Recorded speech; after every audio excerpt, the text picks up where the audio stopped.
Hi friends, இப்போ நம்ம பாக்கியலட்சுமி பார்க்க போகிறோம். பாக்கியலட்சுமியில் இவங்க அக்க போகிற தாங்க முடியலப்பா அப்படிங்கிற மாதிரி தான் இருந்தது. என்ன ஈஸ்வரி பாட்டிக்கும் அவங்க பாட்டிக்கும் உள்ள சண்டை தாங்க முடியல, தீரலப்பா அப்படிங்கிற மாதிரி ஆயிடுச்சு. 2 பேரும் காலமான காலத்தில் சண்டை போட்டுக்கிட்டு இருக்கதே ஒரு வேலையாக வச்சுருக்காங்க. அதுக்கப்புறம் கோபி வந்தோடனே இல்லைப்பா எனக்கு எதுவுமே சாப்பிட முடியலப்பா, எனக்கு காஃபி கூட இன்னும் கொடுக்கலப்பான்னு சொல்ல ஏன் இன்னும் கொடுக்காம இருக்கீங்க, டைமுக்கு கொடுங்கன்னு சொல்லி விரட்டி விட்டாரு. என்னடா அது இருந்தாலும் இப்படி மாறிட்டாரு அப்படிங்கிற மாதிரி ஆயிடுச்சு. நம்ம ராதிகாவும் எவ்வளோதான் மந்திரம் போதுனாலும் அம்மாவுக்கு ஒன்றா பாஞ்சிக்கிட்டு வராரு பார்த்தீங்களா கோபி அப்படிங்கிற மாதிரி தான் இருந்தது. அவர் ஏன் புள்ளடி அப்படின்னு காலரை கெத்தா தூக்கி விட்டு சுற்றுறாங்க நம்ம ஈஸ்வரி பாட்டி. இதெல்லாம் ஒரு பக்கம் இருந்தாலும் பாட்டியில் அதை சோகத்தில் பஞ்ச பாட்டு பாடிக்கிட்டு இருக்காரு நம்ம தாத்தா. சொச்சோ அப்படிங்கிற மாதிரி ஆயிடுச்சு.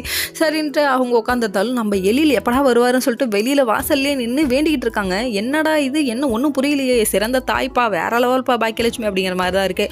ஒரு வழியாக படம் சக்ஸஸ் ஆயிடுச்சுன்னு அவங்க சொல்ல, நீங்கள் தான் அம்மா பெஸ்ட் அம்மான்னு சொல்லிட்டு கட்டி பிடிச்சி உங்களால் தான்மா முடிஞ்சது அப்படின்னு சொல்லிட்டாரு. வேற லெவல் சீனுப்பா அப்படிங்கிற மாதிரி ஆயிடுச்சு. சரி கிளம்புடா வீட்டுக்கு போய் இந்த சந்தோஷமான விஷயத்த சொல்லலாம்னு சொல்கிறாங்க. இன்னொரு பக்கம் வந்துட்டு நம்ம கோபி வாக்கிங் போயிட்டு வெளியே வர டைமில் பாட்டி என்ன பண்ணிடுச்சுன்னு கேளுங்க. ஈஸ்வரி பாட்டி வந்து பிளான் பண்ணி மயக்கம் போட்டு நீ விழுவுற நீ அப்படிங்கிற மாதிரி தான் இருந்து மயக்கம் போட்டு விழுவுற மாதிரி நடிக்க, கடைசியில் பார்த்தா இவங்க வந்துட்டு என்ன சொல்கிறாங்கன்னா, இல்லை முடியவே இல்லை என்னால், எனக்கு சாப்பிடல, காஃபி குடிக்கல, டைமுக்கு எதுவும் பண்ணலைன்னா ஏதாவது லோ சுகர் ஆகிருக்கும் அப்படின்னு சொல்கிறாங்க.